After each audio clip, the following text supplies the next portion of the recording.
வணக்கம் உறவுகளே, இது நங்கூரம். நான் முருகேசன். இந்த நங்கூரம் காணொளியானது தமிழ்நாட்டு மண், தமிழ்நாட்டு மக்கள், தமிழரின் நலன் குறித்தே பேசுகிறது.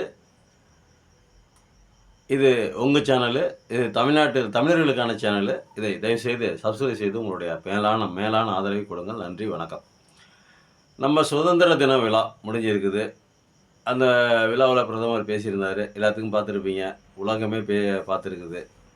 அதில் என்ன பேசியிருக்காரு? ஒரு நாட்டினுடைய தலைவன், அந்த தலைவன் சுதந்திர தின கொடியை ஏற்றி வச்சுவிட்டு, அந்த நாட்டில் இது வரைக்கும் என்னென்ன நடந்திருக்குது, இனிமேல் நம்ம என்ன பண்ண போகிறோம், சுதந்திரம் வாங்குறதுக்கு நம்ம எவ்வளோ கஷ்டப்பட்டோம், சுதந்திரம் வாங்குறது இது சுதந்திர தினம் தானே, அப்போ சுதந்திரம் வாங்கினதை பற்றி தான் பேசணும்.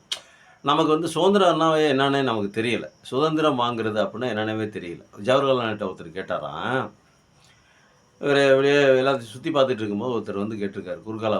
அவர் பிரதமராக இருக்கும்போது, சுதந்திரம் வாங்கினதுக்கப்புறம் பிரதமராக இருக்கும்போது, ஆமாம், சுதந்திரம் வாங்கணும்னு சொன்னீங்களே, நம்ம அடிமைப்பட்டு கிடக்குன்றீங்களே, இன்றைக்கி இருக்கிற மாதிரி தானே அன்றைக்கி இருந்தோம், அன்றைக்கி இருந்த மாதிரி தானே இன்றைக்கி இருந்தோம், என்ன வேறுபாடு அப்படின்னு சொல்லி கேட்டாராம். அதுக்கு ஒரு ஜவஹர்லால் சொன்னாராம், ஐயா அங்கே வாங்க, நீங்கள் இப்போ நான் இந்த நாட்டினுடைய பிரதமர், இப்போ நீங்கள் ஒரு குடிமகன், நீங்கள் என்னை கூப்பிட்டு கேட்குறீங்க, என்னான்னு கேட்குறீங்க, சுதந்திரம் வாங்குனீங்களே அதுக்கு என்ன பிரயோஜனம், அது என்ன பலன், ரெண்டும் ஒரே மாதிரி தான் இருக்குதுன்னு நீங்கள் ஒரு கேள்வி கேட்குறீங்க. சரியான கேள்வி. நீங்கள் கேட்டது நல்ல கேள்வி தான், நான் பதில் சொல்கிறேன்னு வைங்க. ஆனால் சுதந்திரம் அப்படின்னா என்னென்னு கேட்குறீங்கள, ஒரு நாட்டினுடைய இந்த 40 கோடி மக்களினுடைய தலைவனை நிற்க வச்சு ஒரு கேள்வி கேட்குறீங்க பார்த்தீங்களா, அதுக்கு பேர் தான் சுதந்திரம் அப்படின்னாராம்.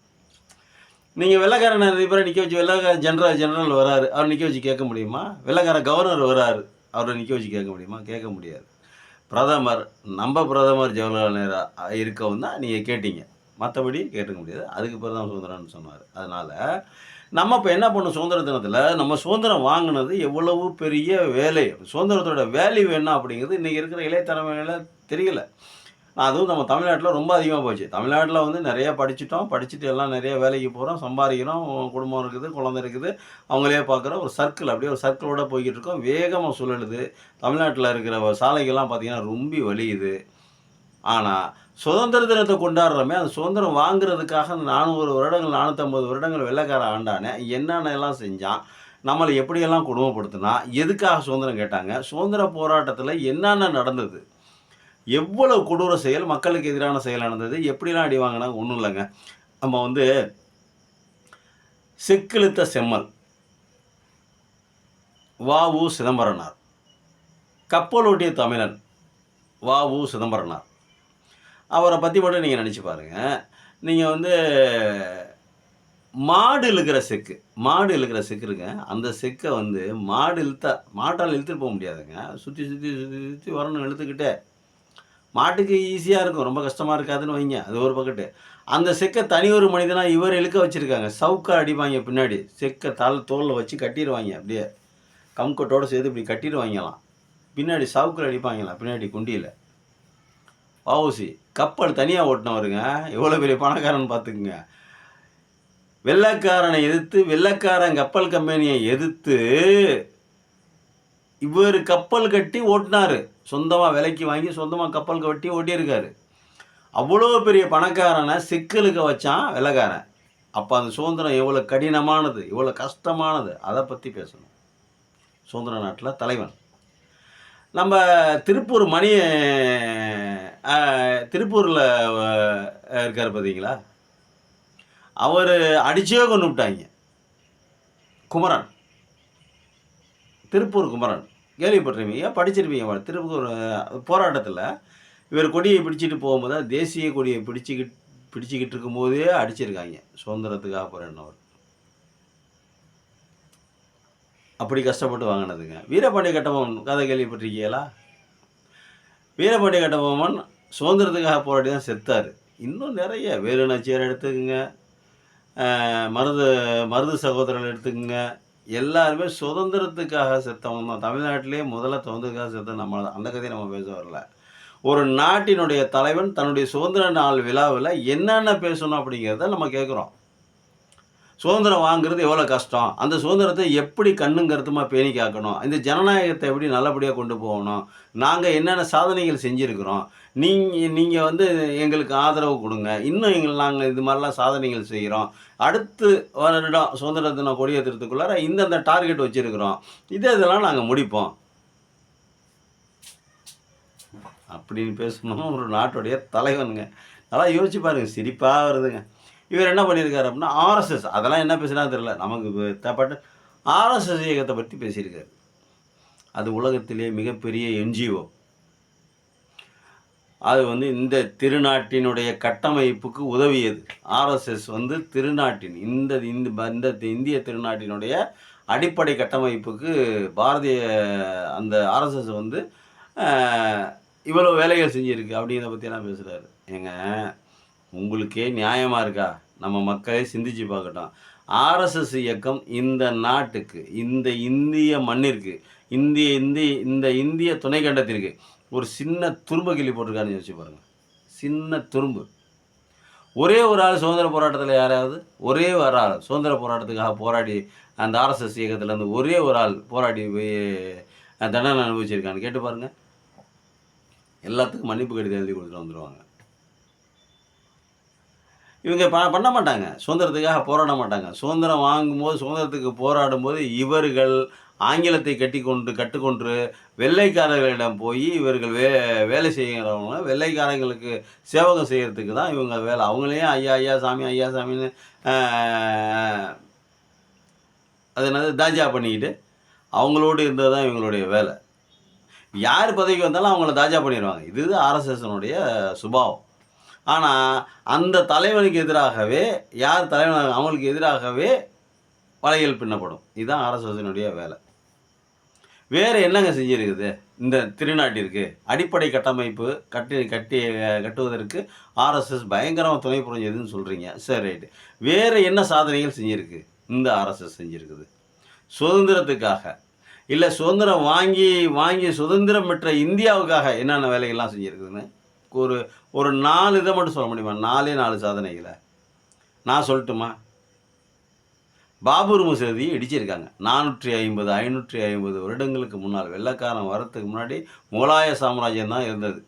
அந்த முகலாய சாம்ராஜ்யத்தில் இருந்த பாபர் கட்டிய பாபர் மசூதியை இடிச்சிருக்காங்க. உலகின் ஒரு தொன்மையான ஒரு வரலாற்று சின்னத்தை, வரலாற்று ஆவணத்தை, வரலாற்று பொதிந்து நிற்கக்கூடிய ஒரு பாபர் மசூதி என்கிற கட்டிடத்தை இடிந்து தூளாக்கி விட்டார்கள். அது ஒன்று தான் இவர்கள் பிடிச்ச பெரிய சாதனை. வேறு எந்த சாதனையுமே அவங்க செஞ்சதில்லை. சரி விடுங்க. 2014 ஆட்சிக்கு வந்த பிரதமர் மோடி இது வரைக்கும் அதில் தான் இருக்கார். ஆர்எஸ்எஸ்னுடைய தயவில் தான் இவர் ஆட்சிக்கு வந்தார். இவர் ஒரு ஆர்எஸ்எஸ்காரர். ஆர்எஸ்எஸ் இல்லாமல் நாட்டில் பிரதமராக யாரும் ஆக முடியாது. ஆர்எஸ்எஸ்னுடைய ஆதரவோடு தான் இது வரைக்கும் பிரதமர்கள்லாம் இருந்திருக்காங்க. சரி, இந்த 2014 வந்ததுலேருந்து இந்த ஆர்எஸ்எஸ் என்ன பண்ணியிருக்குது? பிரதமரை வந்து மோடியை கொண்டாந்து நிப்பாட்டி ஜெயிக்க வச்சு உட்கார வச்சுட்டாங்க. சரி, ரைட்டு. இந்த மோடியோ இல்லை இந்த ஆர்எஸ்எஸோ இந்த மக்களுக்கு, இந்த மண்ணின் மைந்தர்களுக்கு ஏதாவது ஒரு சின்ன ஒரு வேலை நல்லா செஞ்சுருக்காங்களா? கேட்டால் என்ன தெரியுமா சொல்லுவாங்க? பாத்ரூம் கட்டினாம்பாங்க. பாத்ரூம் கட்டியிருக்குது இந்தியா பூரா. ரோடு போட்டிருக்கு கிராமங்களில். ரோடு யார் உங்களை ரோடு போட சொன்னால்? ரோடு யாருங்க போட சொன்னால்? ரோடு போடுறது, மாநிலத்தில் போடுறது மாநில அரசினுடைய வேலை. பணத்தை அங்கே கொடுத்துட்டு அவன் போடுறான், மாநில அரசுக்காரன். உனக்கு என்ன, நீ எதுக்கு ரோடு போடுற? அது நான் ஓ ரோடா, ஓ மண்ணா, ஓ இடமா? உனக்குன்னு ஒரு நாடு இல்லை, உனக்குன்னு ஒரு தேசம் இல்லை, உனக்குன்னு ஒரு மாநிலம் இல்லை, உனக்குன்னு ஒரு மாகாணம் இல்லை, உனக்குன்னு ஒரு மாகாணத்தில் ஒரு இப்படி மண்ணு கூட இல்லை. நீ எதுக்கு போய் ரோடு போடுற? அந்த மாநில அரசிட்ட கொடுத்துட்டு அவங்க பண்ணுவாங்க. நீ எதுக்கு போய் ரோடு போடுற? ரோடு போட்டியோ இல்லையோ, ஆனால் ரோடு போடுற ஏதாவது ஒரு யோஜனா, இந்த யோஜனான்னு புரியாத பேரை ஒன்று வச்சுவிட்டு நாங்கள் ரோடு போட்டிருக்கிறோம், கேஸ் சிலிண்டர் கொடுத்துருக்கோம். கேஸ் சிலிண்டர் அதுக்கு முன்னாடியே கலைஞரே கொடுத்துட்டாரு. கேஸ் சிலிண்டர் கொடுத்துட்டாரு, கேஸ் ஸ்டவ் கொடுத்துட்டாங்க. தமிழ்நாட்டில் எல்லாருமே தமிழ்நாட்டை பார்த்து தான் நீங்கள் ஒன்று ஒன்றா பண்ணிட்டுருக்கீங்களே தவிர இலவச கேஸ் இப்போ யார் கொடுத்தது? இதெல்லாம் பண்ணி முடித்தாச்சு. இதை பற்றியெல்லாம் நீங்கள் வந்து ஒரு ஆர்எஸ்எஸ் இயக்கம் இந்த சுதந்திரத்துக்கு என்ன பண்ணிச்சு, சுதந்திரம் ஆனதுக்கப்புறம் சுதந்திர இந்தியாவுக்கு என்னென்ன பண்ணிச்சு, அடிமைப்பட்டு கிடந்த அந்த இந்தியாவுக்கு என்னென்ன பண்ணிச்சு, என்னென்ன உபகாரங்கள் பண்ணிச்சு, அதை பற்றி பேசுகிறவங்களா ஆர்எஸ்எஸ் உயர்த்தி பேசுகிறார். எப்படி உயர்த்தி பேசுகிறாரு? இது வந்து மிக உன்னதமானது அப்படின்னு சொல்ல வர்றாரு. ஆர்எஸ்எஸ் இயக்கம். நீங்களே சொல்லுங்க மக்களே. பார்க்குற 10 பேர் பார்த்தாலும் சரி, 100 பேர் பார்த்தாலும் சரி, 5000 பேர் பார்த்தாலும் சரி, 5,00,000 பேர் பார்த்தாலும் சரி, ஒருத்தர் பார்த்தாலும் சரி, ஆர்எஸ்எஸ் இயக்கம் ஒரு பயங்கரவாத இயக்கமா? இல்லையா? 3 முறை தடை செய்யப்பட்டது ஆர்எஸ்எஸ் இயக்கம். அந்த ஆர்எஸ்எஸ்ஸ புகழ்ந்து நீங்க சுதந்திர தின மேடையில பேசுறீங்க பார்த்தீங்களா? அந்த சுதந்திரத்துக்கு எவ்வளவு பெரிய அவமானம் தெரியுங்களா? எவ்வளவு பெரிய அசிங்கம் தெரியுங்களா? என்ன மிஸ்டர் மோடி? பதில் சொல்லுங்க. ஆர்எஸ்எஸ் இயக்கம் காந்தியை சுட்டுக் கொன்ற ஒரு இயக்கம். அது ஒண்ணு விடுங்க. 2வது தடவ கூட ஒரு அம்மா காந்தியோட படத்த வச்சுக்கிட்டு அதுக்குள்ள பலூன்ல அந்த சினிமால வர மாரி சிவப்பு மைய கலந்து வச்சுக்கிட்டு, அதில சுடுறாங்க, ரத்தம் விழுவுது. அப்படியே ஒரு ரத்தம் விழுந்து ஆறா ஓடுது. படத்தங்க, காந்தியடிகளோட படத்த. காந்தியடிகள் என்ன பண்ணிட்டாரு? உங்களுக்கு துரோகம் என்ன பண்ணிட்டாரு? இந்து, முஸ்லீம் ஒற்றுமைக்காக பாடுபட்டாரு. அவ்வளவுதான் செஞ்சாரு. அந்த ஒத்த காரணத்துக்காக நீங்க கொன்றுருக்கீங்க. வேற என்ன கொன்றுருக்கீங்க? அப்போ ஆர்எஸ்எஸ்ஸை கொன்ன காந்தியடிகளை கொன்ன ஆர்எஸ்எஸ் ஒரு பயங்கரவாத இயக்கமா இல்லையா? தீவிரவாத இயக்கம் கூட இல்லை, பயங்கரவாத இயக்கம். அதுக்கும் மேலே கொலை செய்வது யார் செய்வாங்க? கொலைகாரன் தானே செய்வான். முல்லை மாதிரி முடிச்சவை தானே செய்வான். திருட்டுப்பாய் தானே செய்வான். பணத்துக்காக தானே கொலை செய்வான்.